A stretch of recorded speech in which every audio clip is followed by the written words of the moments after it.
नमस्कार दोस्तों, जय श्री राम, जय श्री राधे कृष्णा, हर हर महादेव। मैं ज्योतिषाचार्य अनुज जैमी आप सभी का स्वागत करता हूं। सनातन धर्म रहस्य यूट्यूब चैनल में आपका बहुत स्वागत है। मित्रों, हम वीडियो आपके लिए बनाते हैं, धर्म की रक्षा के लिए बनाते हैं, ताकि धर्म संबंधित आपकी जानकारी बढ़े।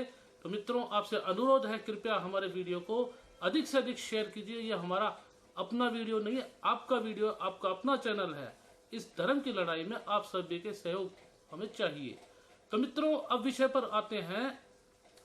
पिछले कुछ 4-5 सालों से एक लड़का है, व्यक्ति है, बहादुरगढ़ का, राहुल आर्य नाम है उसका, जो थैंक्स भारत यूट्यूब चैनल चलाता है।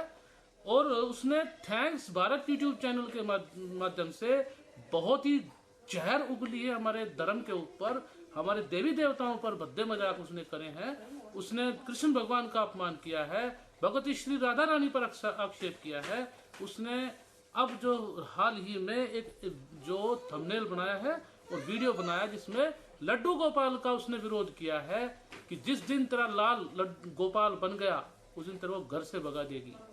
इसने पॉइंट रखा है कि घर घर गली गली में लड्डू गोपाल को लिए फिरते हैं,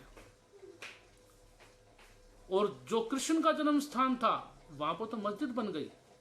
तो भाई, एक बात मैं आपसे पूछना चाहता हूं, चलो हम तो भक्ति के मारे हैं, भक्ति को समझते हैं, जब भक्ति की बात तुम्हें कभी समझ में नहीं आएगी, कभी सोच भी नहीं सकते। 148 साल से तुम्हारा संगठन सक्रिय है। तुम कहते हो कि भाई हम तो धर्म की लड़ाई लड़ रहे हैं, विधर्मियों से लड़ाई लड़ रहे हैं। तुम में साहस है तो विधर्मियों पे, मलेच्छों पे क्यों नहीं बोलते?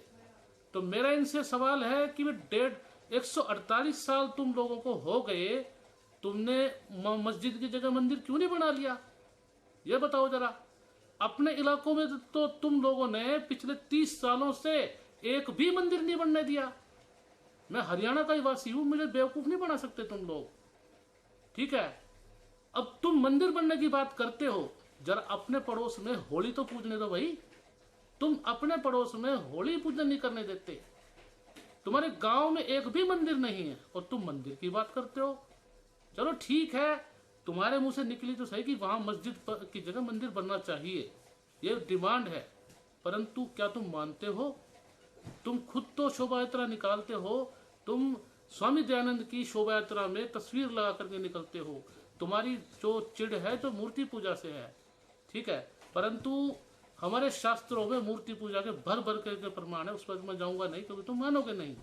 मैं तुम्हें उपनिषद की बात करूंगा, शास्त्रों की। वैशंपायन और भगवान श्री कृष्ण के संवाद की तो बात करी है, परंतु तुमने गंगा पुत्र भीष्म, जो परम आदरणीय थे, वैष्णव थे, उनके तुमने संवाद तो पढ़ा नहीं। तो शिशुपाल को जवाब देते हुए महाभारत में अर्धाभिहरण पर्व में, सभा पर्व के अंतर्गत आता है, अर्धाभिहरण पर्व में 38वां अध्याय पढ़ के देखना। तुमने तो अपने महाभारत में गायब कर रखी, जिसको तुम शुद्ध महाभारत बोलते हो, परंतु पढ़ करके देखना, वहां पर भगवान श्री कृष्ण को विष्णु का अवतार बताया गंगा पुत्र भीष्म ने। वहीं पर उनकी 16,108 पत्नियों का भी जिक्र है। वहां पर भगवती श्री राधा रानी का श्री जी नाम भी आया है, और वहां पर उनकी माखन चोरी, दही चोरी की भी घटना है, ठीक है ना? और वहां पर सारी लीला की घटना है। तस्कराणाम पते नमः, ये शब्द, ये महामंत्र आया है यजुर्वेद में। जरा बताओ कौन से ये अध्याय का मंत्र है यजुर्वेद में? तो वेद ज्ञानी बनते हो ना। अब तुम्हें तो पता नहीं वेदों की शाखाएं कौन सी हैं, कितनी हैं, परंतु तुम तो केवल 11 उपनिषदों को मानते हो, ठीक है ना? और वहीं तक तुम्हारी बुद्धि सीमित है। तो परंतु मैं एक बार बताऊं मित्रों, हमारे उपनिषद का अर्थ इनसे पूछ लो, वो भी नहीं पता इन लोगों को। उपनिषद का अर्थ पास बैठ के ज्ञान ग्रहण करना।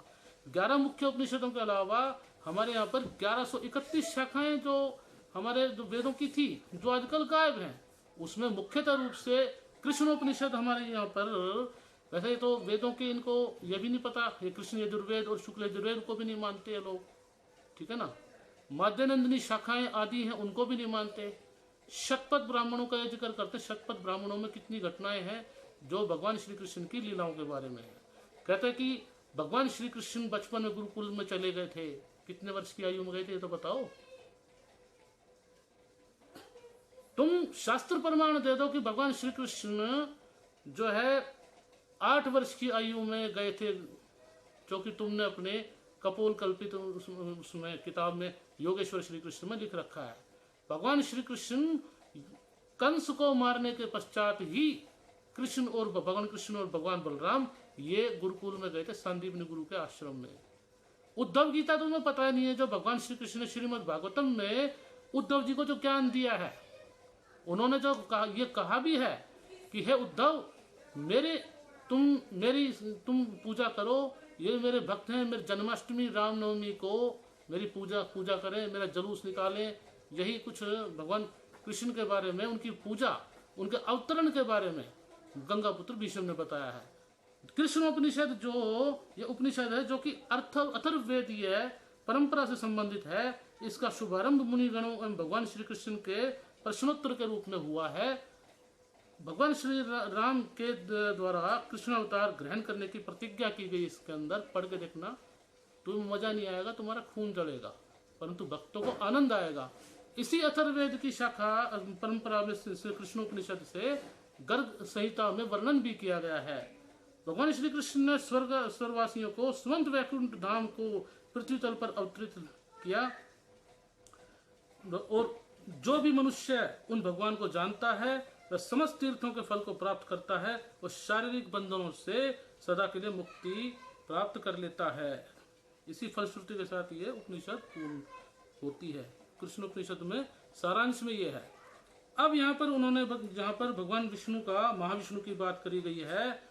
श्री महाविष्णु सचिदानंद लक्षणम रामचंद्रम दृष्टा सर्वांग सुंदरम मुनियो वनवासिनो विस्मिता बभूवु तम होर्चुनो वद्यमावतारं वै गणन्ते आलिंगमो भवन्तुमिति भवान्तरे कृष्णावतारे यूयं गोपिका भूत्वा मामालिंग अन्ये ये अवतारस्ते ही गोपान स्त्रीश्च नो कुरु।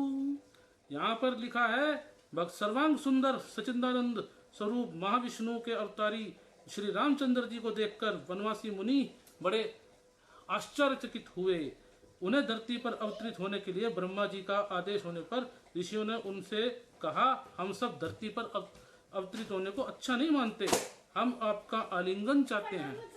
भगवान राम ने कहा, हमारे अवतरण श्री कृष्ण अवतार में तुम सभी गोपियां बनकर मेरा आलिंगन अति सन्निकटता प्राप्त करो। ऋषियों ने कहा, जो अन्य अवतार हों उसमें आप हमें गोपिकाएं बना दो। आपका सानिध्य प्राप्त करने की स्थिति में हमें ऐसा शरीर धारण करना स्वीकार्य है जो आपका स्पर्श का सुख दे। तो यहाँ पर खुल करके भगवान श्री कृष्ण की भक्ति की, उनके आलिंगन, उनके स्नेह के लिए गोपी बनने की बात करी जा रही है।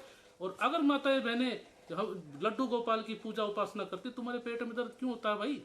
तुम्हारा काम निराकार उपासना करना, तुम कभी करते हो? करी है कभी उपासना? सिर्फ मतलब बकैती करना पूरे दिन।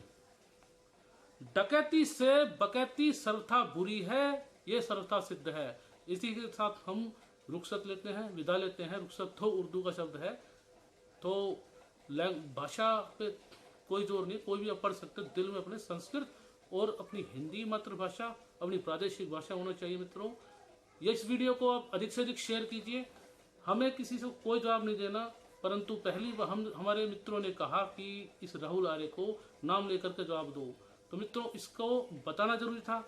ये हो सकता है इसको सद्बुद्धि आ जाए। ये परम नास्तिक संगठन का शिष्य है, जो कि हमारे धर्म के लिए घातक विष के समान है। भ्रमित योद्धा, भ्रमित बुद्धि कभी न धर्म का आचरण कर सकती है, न कभी धर्म का पालन कर सकती है, और न ही धर्म के किसी काम के हैं। जय श्री राम।